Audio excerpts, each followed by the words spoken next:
What is going on, everybody? Happy Tuesday. BobbyFi back with my man, Eric Sheets-Haber. That was not a great Monday. My problem is I was too in love with Ja, and more importantly than DFS. I hope the guy does what is, gets back there soonish. It didn't look like a good injury. Destroyed my night from a DFS perspective. I probably wasn't going to win anything big anyway, but I certainly had a good chance to make money. But it was, that's frustrating. It's going to happen in DFS sometimes. Sheets, how was your night? Anything better? Here's the thing. So we talked about this. I came out. So we talked about this. Sorry for that pause there. Is that, I really did think that Harden Wood game was going to blow out. You wouldn't see Harden in the fourth quarter. And we also went on to say that, you said even if he gets like 50, 60 points, it's not going to kill you anyway. And between him and Wood, neither of them really did anything big. But then what I said was what's really important is he had all these other just high upside guys that could make those points up. And literally every single one of them didn't get there, Right. Yeah, Ja was one of them, but also Trey and also Lillard and also there's another guy. Dude, I ended up with an 8% Anthony Davis. What more do you want from me? You know what I mean? In a close game. Yeah. So it's LeVert smashed and pretty much all the chalk got there. And this is one of those days where a five game slate, those raw points out of Harden, that was enough, when none of the other high upside, mid-range guys made enough points to make it work. I mean, I could talk about the different wild off the board plays I had, but my lineups, as you guys might remember when we did the live show, I mean, they were basically just no chalk. I mean, I had like every lineup was like a total ownership of like 10%. It was like crazy. I mean, I had like 50% Mike Conley, you know what I mean? Who had like 100X, but it didn't matter, because all the other spots that I was too cutesy with just didn't get there. So it was one of those weird things. And I know that you tweeted last night that, listen, for those of you who think you lost 100,000 because of Ja, you kind of didn't. That's true. But like the thing is, I mean, what the odds are, by the way, of all the guys we mentioned between Ja, Trey, Lillard, I forgot the other, like 5 guys, all of them busting. And that's what had to happen for the Harden things to get there. You know what I mean? So Right. I was very Harden still had nothing to do with being on I mean, yes, he was on some winning teams, but that's mostly because they were pairing him with Jokic. That was really the only reason. Right. Jokic and his 75 points. Yeah, it was Jokic. It's really Jokic and his 75 points that was obviously what you needed. And even in the blowout, I mean, obviously they blew him out partially because he was doing that. And we lost some Jamal Murray minutes, who was going to get, who was getting going kind of. So, but the main thing about what I was saying about Ja is that literally I couldn't believe how many people were tweeting out, this cost me 100K. Look at this lineup. I even played this guy, I even did this. And I just said, this is nonsense. I mean, it's absolutely ridiculous, especially at that point, there were still hours left to go. I mean, we had Harden at the time. Harden had 43 at halftime. Wood had 30 at halftime. It looked like they were about to go nuts, and you would have needed every bit of them. So I still think, look, we called the potential blowout there. We were right about that, as good as Harden and Wood were while they were in the game. But, as far as getting other things wrong, the biggest mistake I made was trying to lean on Anthony Davis and getting the Lakers wrong. It's usually something I don't do a ton of, but I could have easily switched over to, even with my Ja ownership, I probably could have switched over a bunch of my lineups to Jokic really easily once LeBron was in, but I still chose not to because I wanted to take the lower owned Davis, and it just didn't work out in my direction. I mean, I had 0 TLC, which was probably not the smartest thing in the world to do, but. I mean, the guy literally made like his first 6 shots, first 5 threes or something. Like, don't hold it to it. So for tonight's slate, I mean, it's a 10-game slate, but it's weird. Like for me, like I kind of know what guys I want to play. I don't know where they're going to come in ownership wise or anything like that. And I think I kind of know what games I want to stack too. Like as we go through these games, one thing we'll go over when we go over FanDuel also is it's really weird what's going on with the algorithms on both these sites. Like they kind of like take turns. Like one day, like DraftKings is super soft and you can't make a lineup on a FanDuel, and then like FanDuel like shows up yesterday with a bunch of $3,700 shooting guards that you had to choose from, all of whom smashed, by the way. Yeah. And then you get to today, where to me it's interesting, and we'll talk about this, but like for FanDuel, for example, like at the top it's rough, but after the top, like everything's Swiss cheese. It's like really. It's really interesting to me. So for me, I kind of know the guys I want to play, right. Pending, news I don't know about. But You bring and up I have a couple of ideas of who I want to stack too. So let's see what happens. well, yeah, you bring up an interesting point. So on FanDuel, the players that are priced higher than they are on DraftKings, even proportionally, I'm totally fine with playing them because I can get that value elsewhere. I can get the, you know what I'm saying? And, Right. and you know, the first thing that, you know, we'll get into it game by game, but that I was trying, I really wanted to play this Chicago Washington. I wasn't fooling anybody. Everybody else wants to play this too, obviously, because they just priced them through the roof on both sides and made it really hard to stack the game. But on FanDuel, where they're even higher priced, if you even percentage wise, well, with Westbrook, not so much with Levine, obviously, and Kobe White, but they just let you really, you can do whatever you want. You've got Wendell Carter cheap over there. You've got Naz Reid. You've got Harrow. Like you can build a lot of things with what you want because there's so much good value. And there's no good value. Well, no, knock on wood. There's no good value this early in the morning on DraftKings, but I'm sure we'll have some stuff later today. So there, I guess for the first game, we'll get right into it. You have, in my opinion, two of the underrated teams this year. It's the Knicks and Cleveland, and I've been saying the Knicks like this whole season we're going to be improved, and boy oh boy, they freaking handed it to freaking Milwaukee in their last game, right? So I have some interest in this game. One of them, let's start with the Knicks, is Elf Payton. So Elf Payton. Know what happens with Alec Burks because there's a good chance he doesn't play, so that changes absolutely everything for this. Well, that's what I'm saying. So well, we don't know that he doesn't play that. So yeah, I just want to throw that. Sorry. Right. So Elf Payton, you know, he was going into the season. I mean, I thought he was going to be like really, really good, get all the minutes, whatever it is. And then he had some really, really lousy games. And then the last game he did really, really well. And for today, you got DSJ out. You got Quickly, who would probably get some minutes. He's out. You have the possibility that Burks is out. And when Burks got hurt, Payton actually came directly in for him. You know what I mean? So Payton is in a really, really nice spot in this game. And he is uber cheap on FanDuel at 4,600. And he's plenty cheap on DraftKings also at 5,500. So he's one guy. Another guy on the Knicks who I really like is Julius Randle. Now on DraftKings, it's kind of expensive, so I'll play him only kind of in stacks. But he's getting all kinds of usage, and you know he's going to be getting 35, 36 minutes. I like him, and I don't know if I can get up to RJ Barrett at that price, but I definitely will take another shot at Mitchell Robinson at 5,600. Yep. And I actually like all of those guys. With respect to Cleveland, so this is an underrated team as well, partially because those guards are real. I think they're really good, man. Like Garland and Sexton, I think they're pretty good. And Andre Drummond is he's freaking going nuts. I mean, he's got like a 30% usage rate like this season, and he's like under 30. Like he looks like he's 40 years old, but I think he's like under 30. Yeah. And I like him in this game, and he's like my best kind of value from Cleveland. I don't think anybody else is priced all that great. With the reception of Nance again, you know, with Love out, Nance is always good when Love is out. So I think this game is pretty interesting. What's interesting about this slate to me is that I don't have as giant of a pool of players that I have. That's what I was saying, right? Yeah, this is one of the games, and I'm with you. I love Drummond on DraftKings especially. I mean, just because I mean, not that I don't like Mitchell Robinson as well. I like Mitchell Robinson on FanDuel. He's 4,900. You get that block upside, you know. So I'm sort of using him over there. There's so many good centers today, though. There are, but I'm okay with taking these shots. I mean, I think there is real like I think Mitchell Robinson's going to have 50-point games coming up. I really think he's starting to get the minutes.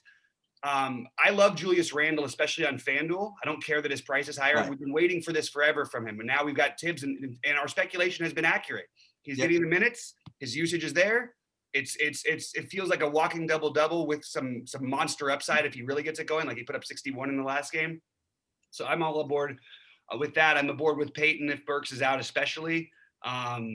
I even, you know, I don't want to get sick, but I'm going to play some Kevin Knox and even some big buy-in lineups tonight because I think if Burks is out, that is, even if Burks plays, he's still going to get minutes. But if Burks is out, just a little bit of extra usage, and Burks is a pretty good usage guy, so it's going to open things up a little bit. And Kevin Knox, I'm only going to use him if their value doesn't open up anymore, which it probably will. But right now, I've got him as one of my value plays at 4K on DK. And like I said, I agreed with you on the other side. It's hard to get the other guys in, but I like Drummond and I like Nance. The other ones are all speculative plays that I'd be fine with in tournaments. Even Dante Exum taking a shot at 3.3. It's just I don't see him really having too high a ceiling with Garland and Sexton there. But yeah, I'm interested in all these guys. Mostly it's going to be Drummond, Randall. It's more the Knicks side for you. Drummond, Randall, Robinson, Peyton, and a little bit of Kevin Knox, RJ Barrett on FanDuel. You know what? Since you brought it up, I mean, it's so funny that you brought it up because I wasn't going to bring him up, but I ranked my guys, and this isn't really as useful in basketball, but I rank guys just on script points per dollar based on my projections and stuff like that. And actually, the guy you mentioned, Exum, rates number 2. I don't know. I guess he was hurt or whatever. He just came back, and I guess he's the backup point guard, I suppose. Yeah.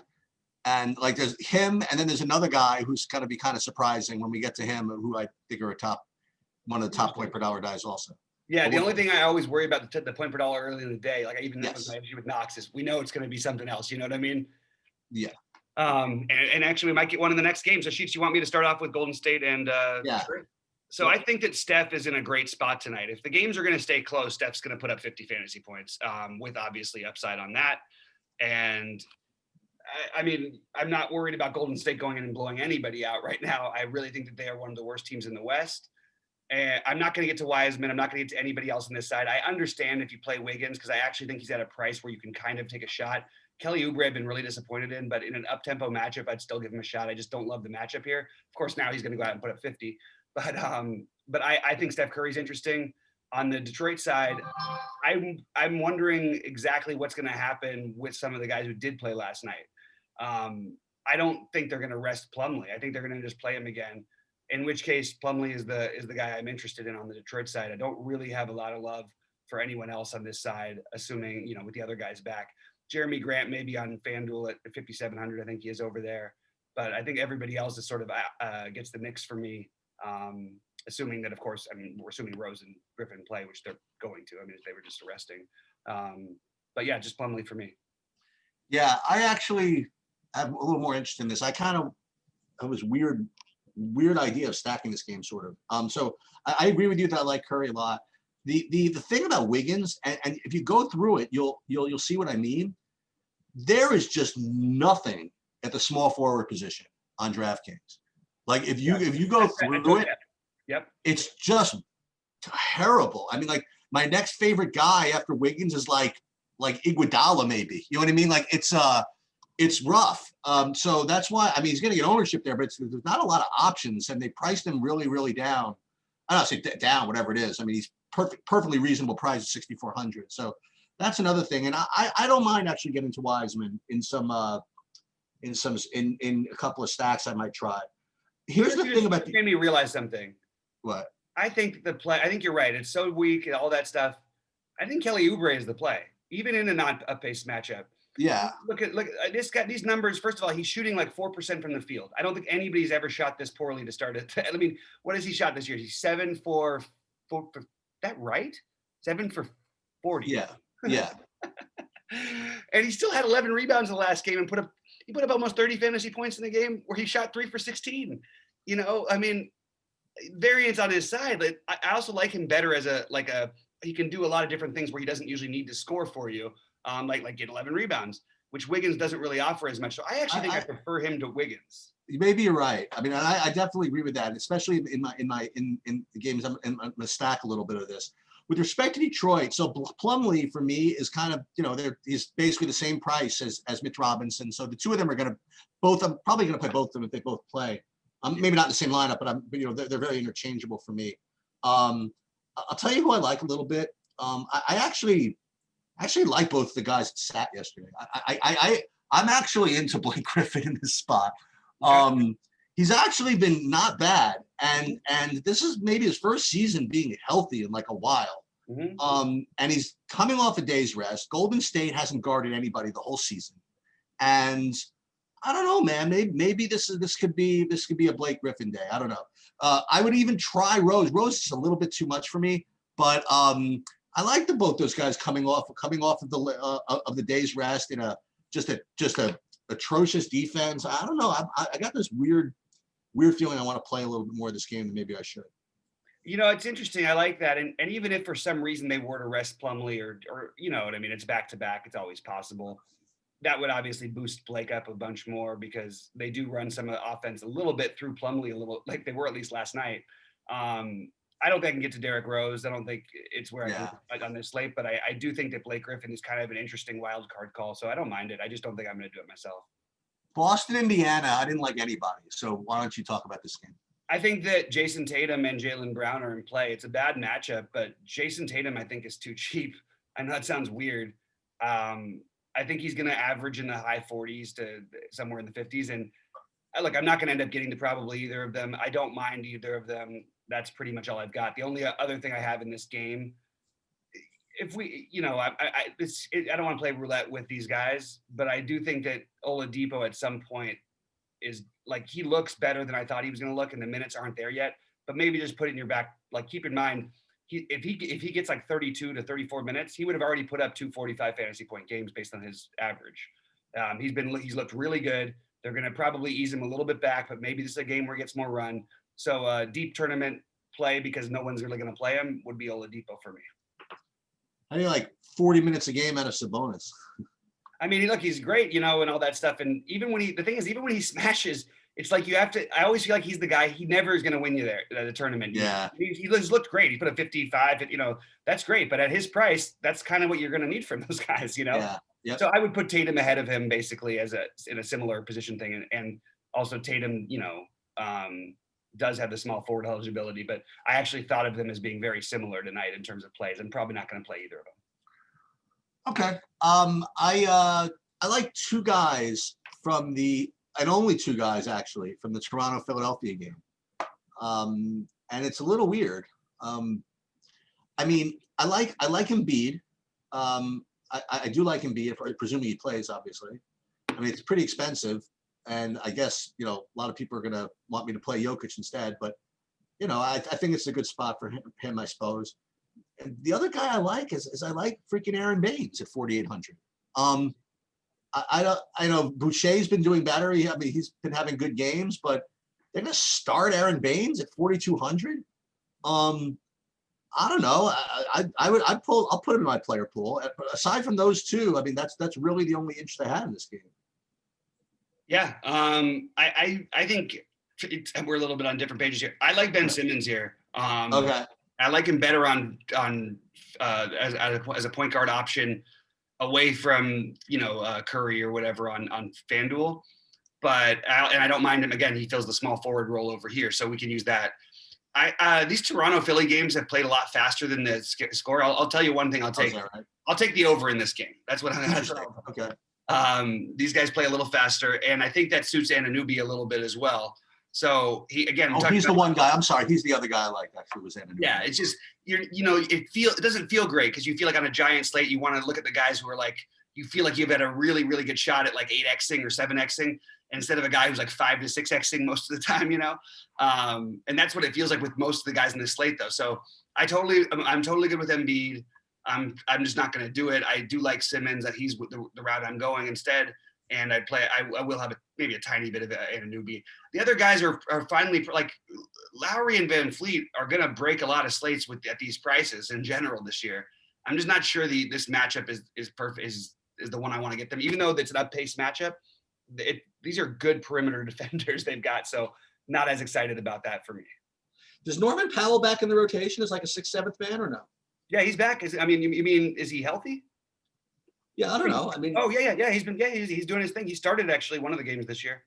I don't need him starting. I just need him to have 20 minutes off the bench at 4,400, right? I mean, like he doesn't really. I mean, I love Norman Powell, and I know he got there for us at certain points last year.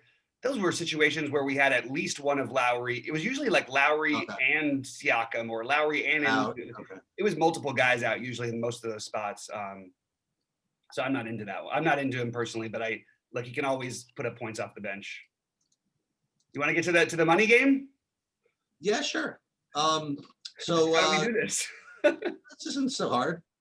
So Chicago, Washington. First thing I will say is that, you know, you could say it's because of Chris Dunn being out or whatever it is, or whatever, or they trade. I don't know what they did, but Chicago is really bad.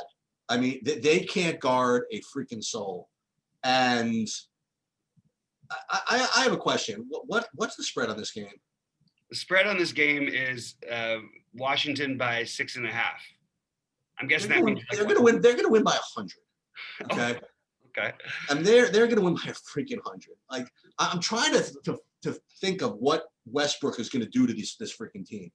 I mean, it's thank God they made Westbrook like oh my God, only 96. Dude, he's gonna demolish. I mean, I really like him in this spot. I think he can get to the rim literally whenever he wants. I think he could. I think he's basically almost locked into a triple double. The only thing that can stop this, honestly, is like 73 to 50 at the half. I really like Westbrook today. Now again, it's going to be expensive. I don't think that stops it. I just think that they're going to keep going. Maybe, and I think that he just kills people. I think that 9,700 is tough, and 10-3 on FanDuel is tougher, or whatever that is.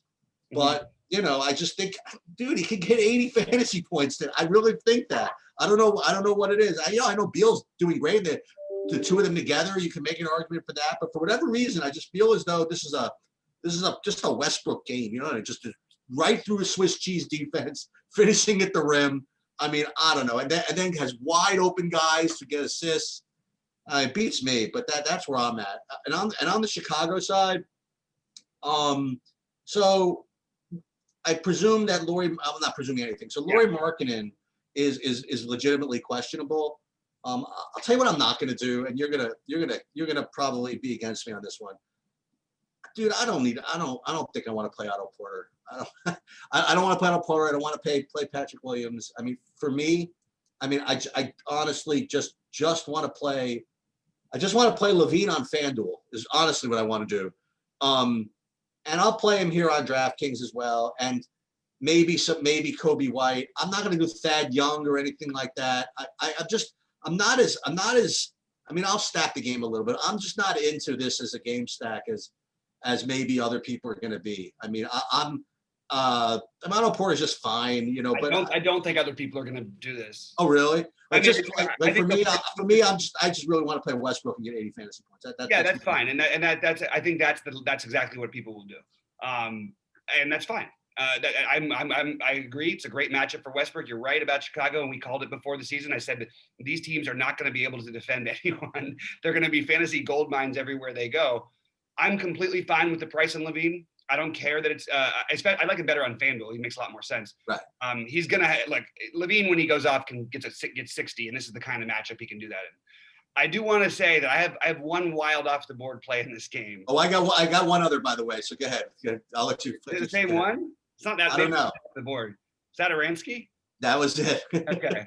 He was my fourth highest point per dollar player. Plus, we get a little revenge to add a little extra feel good. That is true. I forgot about that. Had Aransky back in Washington. It'd be nice if the fans were there, sort of cheering him on. Maybe he gets a little extra run. Who knows? Maybe it is. I don't know. Whatever. You like Wendell Carter? I like Wendell Carter on FanDuel, okay. Assuming that Markkanen is out, especially. Wendell Carter on FanDuel. You have a real issue on FanDuel because at 4,900, Mitchell Robinson is too cheap, and Wendell Carter is 5,100. Yep. But if you have no Markkanen, it's really hard not to like. I don't know. It's just I don't know what to do. I guess you take Carter, but it's tough. I like Kobe White better over on FanDuel where he's 5,900. In general, you want him on the 3-point shooting site.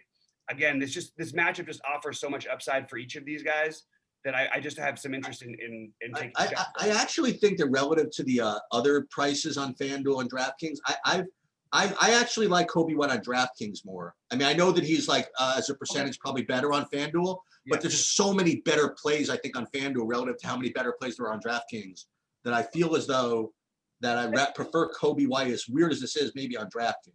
I think that makes some sense, and also the bonus and everything. Yeah, it makes some sense. I will play Porter, not on DraftKings, but on FanDuel if in fact Markkanen is out. Porter is 4,300 over there, and I wouldn't be surprised. I mean, look, this guy, they're paying him $20 million. I know he's coming off an injury, and they're not playing him as many minutes. I know Patrick Williams is good. All that goes away if Markkanen is out. And by the way, in his 20 minutes of his point per minute this year is a little over 1.1. So like, if you have to tell me a guy's going to play 30 minutes, he's projected to technically score 30 fantasy points in an average matchup. Now that you've got him against Washington, you give at least a 15, 20% bump maybe. And all of a sudden you've got 36 fantasy points without him even doing anything different than what he's done all year. So that's the way, I know it sounds like a weird way of looking at it, but that's how I see it. And you like Beal? You like Beal at all? Yeah. I like Beal better on, I don't think I can get to Beal on DraftKings. I think I'll play him on FanDuel, and I'll can't get to anybody. Looks like we can't get anybody on DraftKings, right? It's like tough out there. Yeah, it is. I mean, but like the thing is with Beal, if I compare him with I prefer Westbrook and Curry to him. Okay. But I don't think it's like a huge gap. And I'm playing. I mean, I have my Westbrook and Beal lineups on FanDuel. There's no. I told you the sheets about them correlating. Like, yep. You know, we've already seen it. They've been great together. They put up numbers together. That's what they're going to do, and yep. It's not going to really matter all that much. You know, of course, when Westbrook's been the one game Westbrook sits was the Beal's low fantasy point game of the year. Yeah. Anyway, I like this. I like all of this. I don't think I'm going to get to anything other pieces, but I think it's Westbrook, Beal, and then on the other side, I'm playing Levine. I don't mind him with Kobe White in this specific matchup because they're both going to, especially if Markkanen's gone, there's going to be more shots to go around too. And I like Otto Porter and Patrick Williams as a wild card a little bit, but I think Patrick Williams you probably have to play on DraftKings because FanDuel there's too many good values at small forward, and I consider I guess you could just say he's better than Otto Porter, but I prefer Otto Porter over him on FanDuel. And we already talked about Sato Rance. Sato at 3.5 could be that sneaky value if we don't get enough other value. And keep in mind, this game could be over. Yep. I mean, it's possible. I still think that this game, yeah, it's possible. Let's go ahead. All right. You want to do Milwaukee, Miami? Yeah. So this is really easy on FanDuel. Like you have to play Tyler Hero, I think. He's only small forward eligible, which is odd because it's like one position he like never plays. But he's 4,500. No Jimmy Butler. I mean, we want. I know other people are going to have interest in Dragic, and I know he's been great off the bench. I'm going to pass on that one, especially if he gets any ownership. But I just don't have the interest personally. He's fine. He's completely fine. They don't need to overload anybody with minutes. The one guy they would give the chance to is Hero. What speaks to both Hero and Dragic is that Milwaukee's biggest problem is getting beat from the outside. They're willing to, they may contest. They want to bunch up the middle. That's what they try and do. They built this wall inside, so you're going to have a better chance of beating them from the outside than anything else. So I just think Hero is going to be in almost all my lineups and on FanDuel, and probably most of my lineups in general. I just think the upside is too high, and he's been bad enough to where I hope some people stay away, but they're probably too smart too. Dragic is fine. In my opinion, you absolutely cannot play Giannis tonight. I'll just go out on a. I'm just going to do this thing. I'm never playing Giannis against Miami. I understand that things change. 2 years ago, my cousins went, the day after Christmas, they went, or 2 days after Christmas, whatever it was, they went to see the Milwaukee at Miami, and Giannis, I think, had like 14 fantasy points that night. That's not a joke. Like 14. This team just builds a wall around him. I don't see the need to pay 10-8 for him today. Sure, he probably gets around 50. There's no way I'm doing it personally. Middleton's started the season just completely on fire. I think Drew Holiday has actually helped his upside for this stuff. And personally, I'm not playing either of them, but I would kind of give the slight edge. Well, I give the slight fantasy point edge per dollar to Holiday, but Middleton, because he's small forward eligible, is in play. Mostly though, it's just going to be the other guys. And I think Bam is firmly in play also at 8K. For me, Miami is the two. It starts with the two guards, Hero and Dragic. Now again, I don't know about projection, how he's going to project, and whether he's going to start or play coming off the bench and all that stuff. I mean, but I'll say this. I mean, Dragic is awesome, man. I saw him play the last couple of games. I mean, the guy's insane. The only thing I'll say just real quick before that, though, like I'm not just going to disagree with you because I think Dragic could be a really good play tonight. The reason I don't like him in this matchup is what he's not doing. He doesn't make threes anymore, or he's not doing it this year anyway. But and also even towards the end of last year, it wasn't like his game. He's attacks the basket. This team builds a brick wall. They both build brick walls. That's what their goals. That's what the way they play is. They want to harness it in and make sure there's no easy baskets. and he gets a lot of his baskets down low, and I just don't see that happening in this game. Just wanted to say that real quick. Yeah, I mean, again, I was what I was saying. I mean, I don't know how much it applies to this game, but Dragic is just he's been doing really, really well. And I like Hero. The other guys in Miami, I don't know if I'll get to Bam, but I mentioned earlier, I mean, with Butler out, I mean, if you want to do this, you could play Andre Iguodala at 3,700 in a weak small forward position on DraftKings. He did get 20x minutes the last game. And couldn't hurt to have another defender on Giannis in the game. The other guy in Miami that I thought you'd bring up is maybe Kendrick Nunn getting more minutes. He hasn't yet, but I remember we've taken shots on him before with various degrees of success. But so if you didn't mention it, I'm just kind of ignoring I call that wild success. I think we took him like 3 times in the playoffs when he was 0% owned and cost like the minimum. But that was a totally wild situation. Kendrick Nunn will get more minutes tonight. That's my guess. I will never play. If I promise anything on a slate with more than 6 games, you will never find Andre Iguodala in my lineups this season unless I hear some sort of coach thing or something. I cannot see any way. I know they played him 27 minutes on the Christmas Day game. That was a Christmas Day game. That was a little bit different. I have no belief that they have anything to prove here or anything to use. That's the only time I ever have any interest in Iguodala. And even then, I don't feel good about it. So I can't touch any of those guys. I actually think that Jimmy Butler being out is a downgrade for Duncan Robinson, but he's, the other guy is always in play just because he can make threes.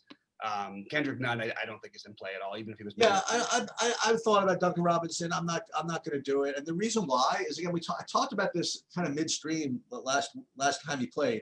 I mean, he goes completely crazy with threes, and yet he still gets only like 6x. It's really not like, he's not like the biggest slate breaker, if you want to know the truth. I mean, at least the way I look at it.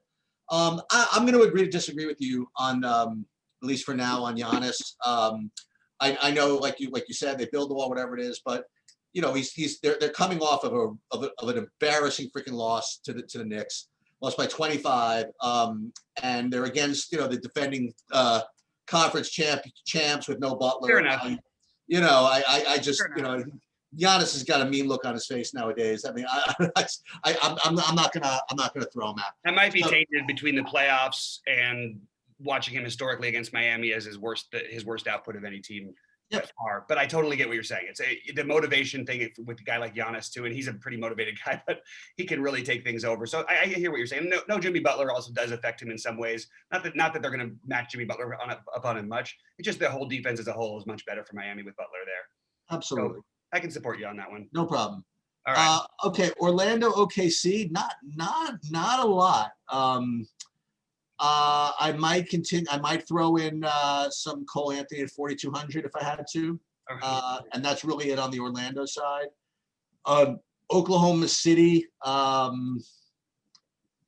Dort balled out when I needed 7 other guys to ball out. I had him, but it wasn't enough. I don't have much, honestly, from Oklahoma City today. So maybe we got it. This is my only thought on Oklahoma City. And I know he made 5 threes last night, so he's not going to do that every night. But I sort of came into this year, and it came up in our season-long thing. We have a pretty deep season, man, with the family thing, season-long league. And Dort wasn't being drafted by anybody, but had players who were, not even going to get minutes. And I'm like, this guy might actually be, first of all, he's a really good real-life basketball player. That part I can absolutely vouch for. He's awesome defensively. He plays really, really hard. And he does for the most part make correct decisions. And his one weakness was 3-point shooting, which so far has been pretty good this year. And he also made 7 in the playoff game last year. I'm okay with taking a shot on Dort because I hate small forward, like you said, and he's a little bit of that value I can kind of fit in. Don't love it, but I'm okay with it. It's the back-to-back doesn't feel great with any of this stuff, but I don't mind. I just think Shea is always Shea. And what does that mean? He's a really good all-around basketball player, and they don't have a whole lot of them. He's a guy who's going to create for other people, and probably going to average between 7 and 10. Well, not 7 and 10. He'll average probably between 6 and 8 assists this year, I would guess. What's he really going to get? I mean, 50. I guess. Well, I mean, 50 against Orlando is rough business. I mean. Yeah. Oddly enough, though, they seem a little bit different. But yeah, I hear you. I mean. Look, he fits into a couple pieces a couple lineups that I had built. Like, it's not like I'm crazy about it. It's just I'm the one who was saying this yesterday, by the way. So we flipped the argument a little bit. The one guy who's going to start putting up big numbers, though, that we should at least like talk about is Vucevic. I don't know, I mean, Rudy Gobert last night, I felt like could have had just an absolutely monster game after watching the way that the bigs were playing against him. And I know Horford's good, but Horford, who knows if Horford plays on a back-to-back, so that's something to watch out for, which would maybe make, not a comfortable chalk, but Muscala, not chalk, but a comfortable value, but maybe make Muscala a little bit in play and maybe some of these other guys. But just keep an eye out for that because I can't do anything like that yet. But either way, I still kind of like Vooch. Not a ton, not a crazy amount, but I have him pretty close to the other centers I have in that 8K range. So not probably going to play him, but that's where I'm at on this game. I would really like Muscala a lot, by the way, if Horford were out. Yeah, I mean, it does make some sense, right? No options. I mean, what are they going to play Bazley at the 5? I mean, yeah, especially against a team that goes big. Well, they could. That's a really good point because this is a realistic possibility. Yeah. You probably figure this out for a second. They don't really have another body. Is this rookie? Can he play the 5? This Pokazevsky? I don't know. Yeah, I guess maybe. I honestly know so little about him, even though I must have had the channel on something else when he was playing last night. But yeah, I think Muscala would be kind of interesting. So we could, take a look at that later in the day, and if there's an issue, if we do get Horford out, then we have some options. All right. So the Minnesota LAC game, it's pretty clear to me, I guess. So Cat is out, and Naz Reid is going to pop as kind of like the best value, pretty much everywhere. And he's gotten there pretty handily the last couple of times. I remember last season he did that a bunch of times. So I definitely like him. Nothing really popped otherwise from the Minnesota side. You could talk me off, but I just really don't. I have no reason to say that. I just really don't feel like playing D'Angelo Russell. I don't know how else to describe it. So I don't want to play him. And so there's really nobody else in Minnesota I'm really interested in. On the Clippers, so Kawhi got injured, got hit in the mouth, and he sat out the last game when they lost by 50 to Dallas, and they have back-to-back now. So he's going to sit out one of these. I honestly can't imagine why they would play him in this game. He just got stitches in the inside of his mouth because he got hit. That's what I said. Yeah. Sorry, I missed you on that one. Sorry. Yeah. So as I'm saying, he got stitches inside his mouth, and that's why he missed the last game. Yeah. And now he's on back-to-back. I don't know why they would pick this game to play him in the back-to-back. So I'm just presuming. For now, I'm presuming he's out, and so if he's out, it's Paul George. Can play Lou Williams too, and I'll tell you this: your man was pretty active the other day. He almost cost me like several thousands of dollars. I didn't have him. Your Nicholas Batum, he was very active, and he had easy double. He was like maybe a focus on a triple double. He was crazy the other day without really making a big deal of it. So, if Kawhi is out, I have no problem going right to him too. So I'm into all those guys. I'm into Batum. I'm into Paul George, as will the rest of the country, and Lou Williams. Yeah, at some point, Luke Kennard is going to get it going and take over that situation. But I still, if you say so. You don't think Luke Kennard's a good basketball player? I think he sucks. That's it. Oh my God! First of all, he's 21 years old or 22 now. I'm telling you, what people say about him is very glowing. So I think he's actually going to end up fitting in quite nicely here. But coming out, the only answer to your question of why maybe Kawhi would play is that they just had the worst loss like in history of basketball.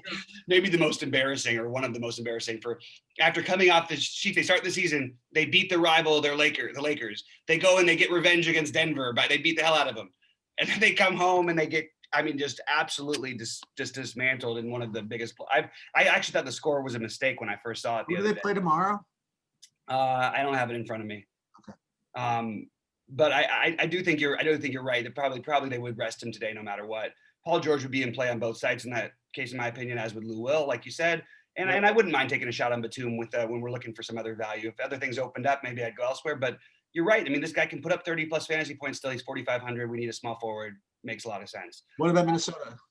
Naz Reid is almost a lock for me everywhere today. I just have this memory of it. Whenever this has happened in the past, he just never doesn't like at least come close to getting there. You know what I mean? Right. And his value is something that I want, and especially on FanDuel at 4,500, I like him a little bit better. I also think he's semi blowout proof. Like he'll play 28 minutes probably. D'Angelo Russell, I hate as I think he's the worst basketball player. Like probably he's probably the worst basketball player to ever make an All-Star game. He's really bad, and I mean in terms of real life, but he might have to gun him a million times in this matchup. Defense won't be quite as stout if Kawhi doesn't play, and between him and Anthony Edwards, who if you gave me the first pick overall, you told me that this guy doesn't like playing basketball. That's what he actually said in his pre-draft things. And you draft that guy, I just think you're out of your mind as a franchise. That's why this Minnesota team just does everything wrong. But this guy is shooting the ball a ton. Yep. He's going to shoot more without a Cat. We need a small forward. Again, like we talked about. That's a great call. He fits in well to me, and I don't like that. I like him because I actually think that Jarrett Culver is going to be the better. That's my really, really, really hot take. Jarrett Culver ends up as the better basketball player than Anthony Edwards does. Yeah, no, I mean, I'm in that. And we have my lock of the game of the day coming up on the next game. My super lock that I think won't be as owned as he should be. I'm sure you can figure out who that is. I guess. So New Orleans, Phoenix. I know who I'd want to take from both these sides. I'd want to take Zion, and I would want to take Ingram. And on Phoenix, I would want to take Booker, and I would want to take Ayton. The thing that I don't know, maybe it shouldn't bother you as much as it does, but Phoenix has been playing kind of slow. And I had less interest in this game than I otherwise would have. Why, you're a Zion man today? I think I have Zion in all my lineups so far. Maybe there's one I don't have him in. I'm just going to keep going back and back and back to this. This is not an 8K player. Like he's not. He's a 9K plus player. His projections are off every game, in my opinion. I know he's had some downish games. They had as a team a bad game that game against Toronto, but against Miami, who's literally, you couldn't put a worse matchup for Zion than anybody, and he just destroyed them on Christmas Day. He had a terrible shooting night against the Spurs. He still put up 44 fantasy points. I mean, look, if he's anywhere near, he's going to put up 50s. Like I said, I think he's going to put up more 50s than not. Not maybe more 50s than 40s, certainly more 50s than 35s or something like that. And I just don't see him hurting you, and I see a huge upside there. And whereas Ingram, I see actually the huge upside, but I can see him hurting you a little bit. But I kind of like both of them. And I agree with you about Phoenix playing a little bit slower, but I think this game will be a little bit more up-paced. You can't play Booker, I don't think, on DraftKings, but on FanDuel, he's 7,500, and no one's talking about him. Like, that seems crazy, right? And well, because isn't Levine just like a much better play? Well, is he though? Because here's the interesting thing about Booker. Booker actually has the same usage rate as Levine. He's got, I think they're 32 and 33 or somewhere in that range. It's actually amazing. I wouldn't have imagined that. Yeah, and it's not like Chris Paul's hurt that, but like you've said, they played a little slower. It's a little bit like I don't want to get caught up like other people are going to in recency bias. And I think that missing out on Ayton's price on DraftKings and Booker's price on FanDuel is a mistake on this slate. And actually, Ayton's price on FanDuel as it goes too. So actually, this is something I think you can do some business in this game, especially on FanDuel where these guys are a little more affordable. I don't really have. I don't want to play the Cam Johnsons, Jay Crowders. I don't want any of that. I don't want Chris Paul. I just want Ayton and Booker, not together, but one of those guys of opposite one of Ingram or Zion, and I can do that in a lot of lineups. I like that a lot, actually.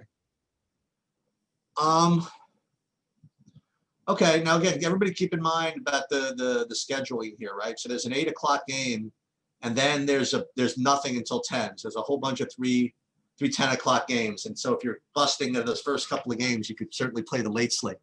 So Denver, Sacramento, I mean, Sacramento should be very upset that Denver didn't really need Jokic in the fourth quarter yesterday, because now you're getting arrested, I guess, Jokic coming to town, which is really tough, man, on everybody. I mean, he's I don't know whether we talked about him as MVP, but he's looking pretty freaking. Yeah, I told you I bet on him. I got him at MVP. Unfortunately, I got right? 26-1 instead of my 35-1 that he was once at. Yeah, that he's well, he's got my vote right now. That's for sure. I bet you right now he's somewhere in like the 10 or 12 to run range. I really bet you he is. Sorry, I mean, what did he get? A triple double in like 20 minutes? What the hell did he do? Looks so dominant, and he's actually killed Jamal Murray's fantasy because they run everything. I mean, they used to run most things through him, but Jamal Murray would sort of do his thing sometimes. This time, it just feels like it's just a Jokic show all day long. It is, and I don't know if I'm going to play him. All right, so I presume that Jokic is going to be more popular than Embiid, right? Yeah, I would guess that. Yeah. Yeah. I don't know if he's going to be as popular like as you might think. Like he's 600 less than Giannis. He gets 70 fantasy points every game. No, I agree with you. I'm not so maybe in that case, if he's not going to be his own, maybe we should play him. Yeah, I guess. Yeah, so I didn't have a lot in this game, honestly. I had Jokic, but honestly, I had Drummond and Embiid better. So I didn't really have Jokic as such a priority. And I'm like looking down the board here, and I really struggled to. I mean, De'Aaron Fox is always fine. He's fine at 7,600 on DraftKings. And I thought that I was gonna like guys like Bagley. Maybe I do. Maybe that's the idea. So maybe Bagley and Fox for Sacramento, and that's pretty much it. You want your sneaky tournament play for the night? Yeah, let's go. It's on Whiteside. Okay. If there's no value that opens up, first of all, the guy's playing only like 10. He's only played 17, 15 in 10 minutes. He's still putting up a number. He's still averaging 19 fantasy points a game. Jokic obviously need to play bigger against Jokic. Rashawn Holmes is not going to be able to do the trick against him. Not to say that Whiteside will. There's also potential foul trouble for Holmes, which could end up giving Whiteside more minutes. And we know Holmes gets into foul trouble against everyone, so he probably will against Jokic as well. I'm kind of into this as a long shot play. When I thought of it, I liked it enough to where I really hoped other value didn't open up, because I'd be willing to take on my highest buy. I don't care. I will take a shot that Whiteside has that situation. What I would like to do is do some research on, see their previous matchups where they played against each other, because I'm pretty sure that Whiteside has had really big games in those spots. Even though Whiteside is not doing it from a scoring on Jokic, that's not what I'm talking about. Not outplaying Jokic. I'm not saying that. I'm saying getting him on the court for more minutes means he's going to score. If Hassan Whiteside plays 20 minutes, he's usually going to score around 30 fantasy points or close to it. And I think that's really, really likely that he plays 20 minutes. I think it's possible that he plays more. We've also seen him score 75. We once scored 75 fantasy points in a half of a basketball game that he played 18 minutes in. So I'll take a shot. That's all I'm saying, I guess. Everybody else, the one guy who I feel like is a little bit underpriced still is, I know he hasn't been as good as we'd hoped to start the year, and he had a really bad game the last time out, but I still think De'Aaron Fox has some serious upside for the 7,600 against a team on second of a back-to-back. They're a good team, Denver obviously, but I just think Fox is going to get it going. So his price doesn't seem like it's caught up yet. I actually think you can say that about a lot of these guys on this side. And then Marvin Bagley, I don't see them trying to match him up with Jokic in general, especially because they tend to play a usual, Millsap or a regular 4 for Sacramento. But I like, just look out for Bagley, I'd say in the near future. Maybe this is the night, but Bagley and Fox, I actually do have interest in this game, I guess. But Bagley, Fox, Whiteside. And then I might throw Jokic into one lineup, but mostly I think I'm going to be a little bit trying to fade him. Just because I like a more middling build today. Nothing against him being great or not. I just think you can middle it out and there's good options. Michael Porter Jr. is still cheap on FanDuel.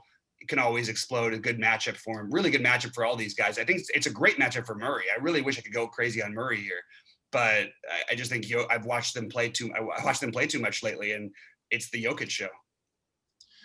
So you want to do what we used to do with FanDuel and go position by position and see who we like at each position on FanDuel? Yes, sir. Let's do it. So I have it started. We're going to, what do you have? Point guard first? Yeah. Go ahead. So my favorite point guards is, and it's again, this is a question of how you want to structure, right? So my 2 pay up options, I like Curry and Westbrook. I like them both. Westbrook at 10-6 seems like pornography, but maybe it keeps his ownership low. I don't know. Well, there's other value too we can use. So Right. So I guess Curry has to be probably better, but I like Westbrook and Curry, and then you can go all the way down, and Peyton is kind of ridiculous at 4,800. Yeah. So those are my top, and then and after those three, you're into some real low owned situations. So you could take shots. I mean, you could try the aforementioned De'Aaron Fox. But I guess majority of it is those two pay up options in L for my favorites. I agree. Those are my favorites as well. The other pay up option that I'm willing to take a shot on completely is Ben Simmons, and I like Kobe White as well. All right, you want to start with shooting? Yeah. So my shooting guards are. Let me just grab this up. Shooting guards, a little bit funny because so look, LaVine and Booker are phenomenal plays. I just don't know what else to say. Beal, I'm willing to overspend for because I believe in this matchup and I believe in trying to stack this game. I think you can get incredible production, but I would be then in that case though, you're playing Beal with LaVine pretty much. You pretty much are narrowing down what you're doing. Buddy Hield is way too cheap. I don't understand why he's this cheap on FanDuel, but I'm gonna take some. I would consider taking shots there. The problem is I just like these other guys too much. I think that playing the 7,500 guys, I don't really know if I'm going to do anything else. Like if you want to fit Shea in, sure, but why? I just would rather play LaVine. I'd rather play. You didn't mention Paul George. Oh, and Paul George. I'm sorry, and Paul George. He's the other 7,600 guy. Yeah, Paul George, LaVine, and look, some people are going to play D'Angelo Russell. I would rather these other guys, but I get it. But Paul George, LaVine, and Booker stand out to me as being significantly better than everyone else. Yeah, for me, it's really interesting. For me, these guys all rate very similarly. So I'm going to take a look at ownership to see where I'm going to kind of go. I like your the Buddy Hield call. And then a guy that we mentioned, I don't know if I can get down to him, but I was going to say Andrew Wiggins. But pretty much all the guys you mentioned. Eric Bledsoe's really cheap at 4,800. Maybe I'll lose more money on him, but I doubt it. There's just so much upside from all those good shooting guards between Booker, Beal, and LaVine and George, that to not capture that is just, you're kind of asking for it at that position. It's interesting. Why? Yeah, and maybe I should have considered Bledsoe actually. Look, we get another little revenge game there. Yeah, there's a lot of good. I actually like all of these shooting guard options over here. There's a lot of good value, but I think that you're best off with that 7,500, 7,600 guys. That's my take. And it wasn't too long ago. It seems like it wasn't too long ago that Mr. Firestone had a very nice Bledsoe revenge game It's true. on DraftKings. That's very true. Weren't for what was it, Thon Maker, we would be might be That's having a different conversation. Seriously. All right, so you want to go to small forward next? Yeah, let's do it. All right, I guess I'll go first. At small forward, I think that the two value guys really stand out. That being Tyler Herro at 4,500 and Larry Nance at 5,500. I think those two are clearly the best. And that's where I'm gonna go, honestly. I think it's gonna be those two. I don't have many pivots. It looks really cheap. TJ Warren at 5,100. Maybe play him, but aside from that, I mean, honestly, I think those two guys really kind of stand out for me. Yeah, that TJ Warren price on FanDuel is kind of interesting. Yeah, my guys are a little. Look. I'm assuming Markkanen's out, Porter and Williams are both going to be on my list. Okay. Herro's like a lock for me, so it's just going to be playing him with one of these guys. And then Nance would be the other one for me that I'm really focused on. But I did kind of like the guy you just mentioned. I didn't really think about Warren too much, but I didn't realize he was 5,100 at first. Yeah, and I think that if you want to spend up a tiny bit, I think RJ Barrett and Otto Porter are fine tournament plays, but I'm probably not going to get there. So with respect to power forward, for me, it's Naz Reid plus X. You could either, again, we could have the same discussion about whether you want to play Giannis or not. And if you like Giannis, you could pair him with Naz Reid. If you don't like Giannis, you have these mid-range, mid to higher range guys like Randall, who we mentioned before, is much better here on FanDuel, as most people are. But Tatum is really expensive on FanDuel. I mean, compared to some of these others. And you can play Sabonis if you want, Siakam, guys like that. Zion, that's an expensive price, but that for me it's Nas plus somebody. Yeah, it's mostly going to be Nas and Zion for me. I will have some Randall in there because I like him quite a bit as well. I don't think I'm touching anybody else here. I actually think Giannis in some ways makes more sense over here, just because of all the other things he can do. And like in relation to other prices, even though I love Zion, the price difference is starting to get a little closer between he and Giannis over here. So that's the only thing I would say. So with the center, for me, again, it depends on construction. There's two ways I think you could go. Well, not two ways, but if you want to pay down, you play Mitchell Robinson at 4,900. But if he somehow becomes too chalky and you really want to go bananas, you can pay up a little more and play Thomas Bryant. I don't know if you need to do that, but that's an option. If you don't want to do that, then you have some pretty good plays also higher. So you have Andre Drummond at 9,400. You can play Bam at 82, Embiid 96, Jokic. Nothing really fancy. And then somebody you mentioned on DraftKings, we didn't talk about, because we're just doing FanDuel now, is Vooch at 8,400 on FanDuel. I mean, pretty much all these centers look really good. So I'm probably not going to take a big stand on center on FanDuel. I'll probably spread it around over there. Yeah, most of my interest in center is Wendell Carter, assuming that Markkanen's out. I actually think if Markkanen's out, he'll end up being the most. I mean, I think he's the right play. He's the best play. I don't know. Him and Robinson are close. Those are my two centers mostly that I'm using. I don't, I like guys like Bam. I like, Vooch. I like Drummond even paying a little bit more over where he might be less owned. I think that's interesting. But I just think that I can get enough. There's enough chance of there's plenty of paths where Carter or Robinson outscore these 9K guys that we're talking about. That happens enough of the time where I'm not going to want to take that shot right there. So I love playing one of those two here. The only other guy I'd like to add to that is Thomas Bryant.